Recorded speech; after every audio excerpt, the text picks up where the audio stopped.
сәлеметсіздер ме, құрметті оқырман қауым.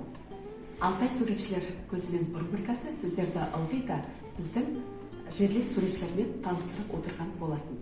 Қаңтар айында осы рубриканың қонағы біздің жерлесіміз суретші Мақсұтов Мұрат Мақсұтұлы болған. Мұрат ағамыз қазір Нұр-Сұлтан қаласында тұрады. Ол кісі бізге сыйлық жіберген екен, соны ашып көрсек.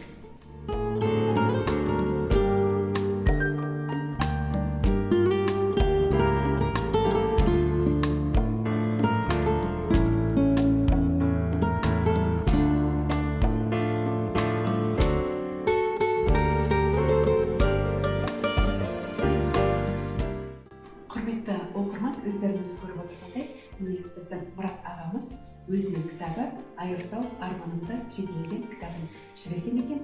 Егер сіздер суретшінің шығармашылығымен таныс болғыларыңыз келсе, біздің кітапханаға келіңіздер. Құрметті Мұрат аға, сыйлықтарыңыз үшін көп рахмет айтамыз. Сізге зор денсаулық, шығармашылық шабыт тілейміз. Болашақта бізді жаңа картиналарыңызбен қуанта береді деген ойдамыз.